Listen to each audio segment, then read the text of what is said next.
Now that you know how to meet the needs of your clients safely, and you've learned what to expect and how to anticipate those needs and utilize resources wisely, let's look at what you can expect when you get the call.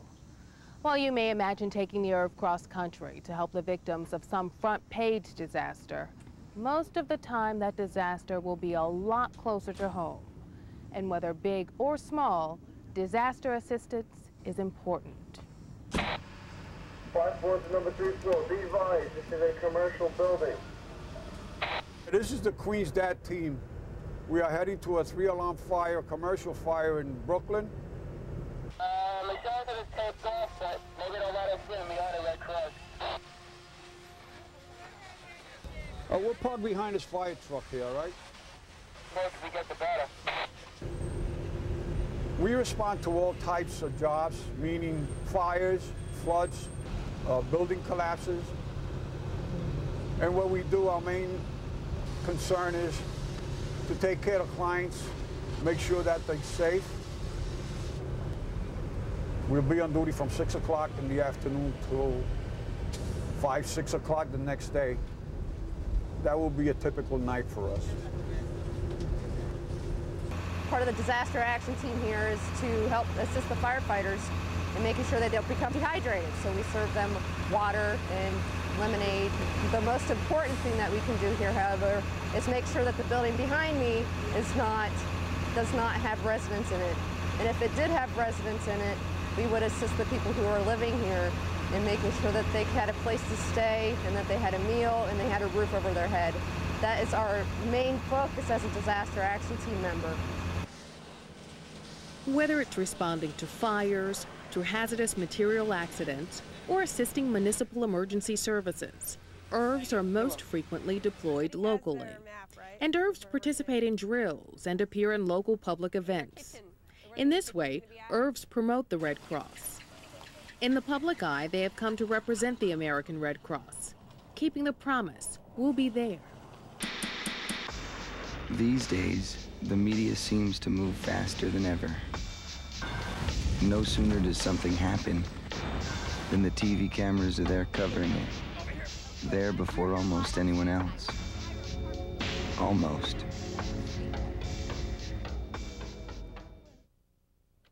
When there are larger natural disasters, tornadoes, hurricanes, or most often in the case of floods, emergency response vehicles are dispatched from their custodial chapters to locations throughout the United States. Okay, I'll go ahead and call the volunteers just to let them know that we may be putting them on standby when you call back. That call has traveled through a chain of command at national headquarters, sending out an alert and requesting the ERV and trained volunteers be ready. There are 3 stages of deployment for an ERV as a disaster is approaching. Hello? Alert, standby, and activation. Hey, Becky, how are you doing today? You receive a call from your home chapter requesting your services for ERV duty. Alert means be prepared to leave in 8 hours. Alert is the first call. They want to know if you are available to go on a disaster relief operation and how soon you can depart your home in order to go out on the disaster relief operation. Yes, Pat and I will be available to go and take the ERV. When you first get the call to go on alert, that means that you need to start preparing for leaving in the near future. Have we got all the bills paid? You need to pay your bills, you need to make sure that you close down your house in the same way you would when you're going on vacation. To give Mary a call about that. You need to take care of your pets. It's really important that you have all the prescription drugs that you're likely to need for a 3-week period. Standby is the second stage of notification. Hello? And they ask at that point in time, are you able to leave in a 4-hour period of time? At that time, we know that we're going to be leaving within a few hours. We will report to our chapter to do some paperwork and to get a travel voucher to cover the expenses that we will incur. There are some papers to be filled out. Also, we will pick up our assignment folder. It will give the disaster relief number on it and to whom we will be reporting to at what location. Activation means go. You'll need to prep and thoroughly inspect the ERV before leaving. Inside tire is 79. That's okay. From a safety point of view, we want to make sure that ERV is in good shape when it leaves, because sometimes we've got several hundreds of miles to drive before we get to the disaster relief operation. It's got to be in excellent shape when we get there, because we want to give good quality mass care service to our clients.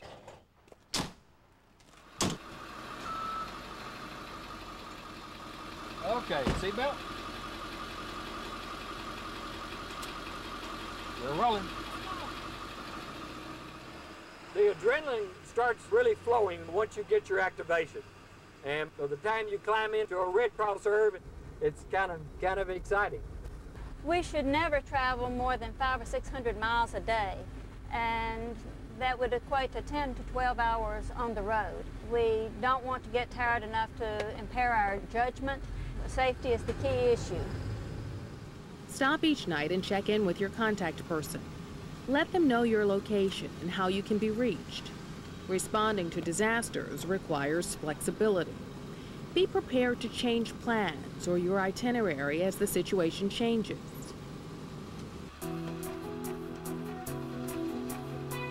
When you get to the disaster relief operation, check into headquarters. Left turn signal. Your vehicle needs to be checked into the operation as well and inspected by logistics. Right turn signal. Necessary repairs will be made, which ensures the vehicle is safe to operate for you and your clients. Things change very quickly on a disaster. Get oriented to the operation and learn about your assignment. This too may change as the situation dictates. To serve, your ERV needs to be prepped with supplies.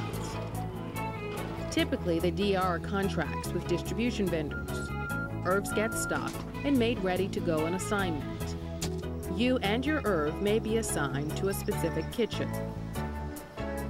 We have a few things that we need to discuss. You will meet your supervisor and get to know your fellow team members. You will be assigned a route or feeding run.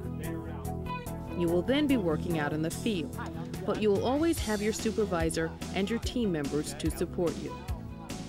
When you're on your first few disasters, you're really not sure what's going on, and most of the time you'll have a more experienced crew that's been out on a number of disasters adopt you and take you under their wing and show you the way to do things. Sanitizing for our hands before we serve, we have to use this. When we first started, we made every mistake in the book. We did everything the hard way. And there'll always be an experienced crew somewhere that are more than willing to help you and teach you a lot of shortcuts. The camaraderie amongst ERV crews is one of the greatest things. You make some fantastic friends, and you're able to help the newcomers.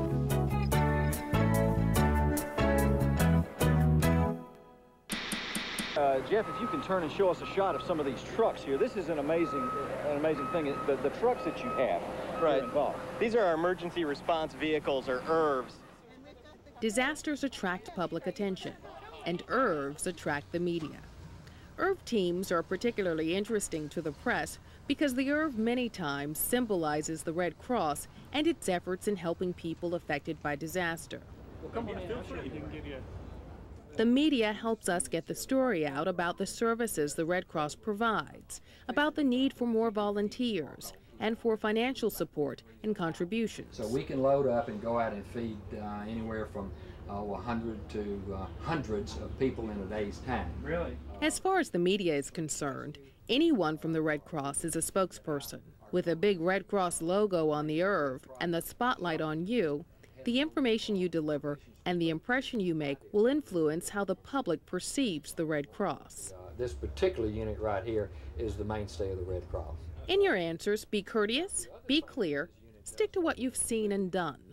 When the ERV first comes into an area, the media is going to be attracted to it, and they're going to ask you a lot of questions, and you are the spokesperson for the American Red Cross. Once you're on a disaster site, you would provide the most basic information to the press, such as the number of clients that have been served or have been affected by the disaster. Best rule of thumb is, if you don't know the answer, refer it to your public relations officer. And lastly, wear Red Cross ID. People watching it will see it, know who we are, and whom to support. Good job. Thank you. It's time to go home. Sometimes you've completed your assignment, but the operation continues. Therefore, you may go home while the ERV stays on. If the operation is over, you may take the ERV home, or you may be asked to take another ERV back. Understand it's important to remain flexible. Don't drive off without out-processing yourself and the vehicle. Report to logistics for final inspection. Remember to clean and sanitize the ERV before reporting to logistics. Before leaving, get good directions, a map, and the name and number of the person at the chapter who will meet you when you arrive. Okay, this one's ready to roll. Remember, you've worked hard and long on your assignment. So on your trip home, don't drive too long or after dark. Get yourself and the ERV home safely. We've given you a lot to absorb about ERV work. There's more information in your workbook. And there are experiences in store for you in the field while working on a disaster. Like all services in the American Red Cross, this is a commitment.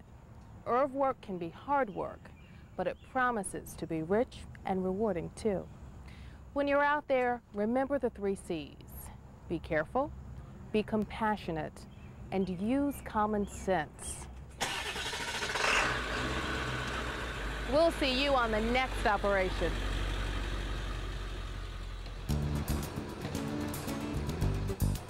Sorry we ain't got time to pose, but we gotta move it out. There's an old saying in among ERV crews that strangers come together and we're friends in one day, family in two. And that's about the way most ERV crews feel. And part of that family is that vehicle that they're driving. They love that ERV. It's something that kind of grows on you. It gets to be a habit. I can't tell you why. Until you can go out in one of those areas and look in the eyes of those people that need us, then you can answer that question for yourself. Mass care and working out of the ERV window is one of the most rewarding jobs you can have. To me, the reward is the gratitude in their eyes when they come to the windows or when they hug us as we come out of the back of the ERV. They want somebody to help them, and that's what we do. It's very rewarding. It really is. It's just heart-touching and heartbreaking to see people in the need like this, but there's a lot of love spread throughout this tragedy. I've seen a lot of love these 2 days I've been working. I have 2 grandchildren that ride the bus past the Red Cross, and they're always saying, "My grandma drives that truck."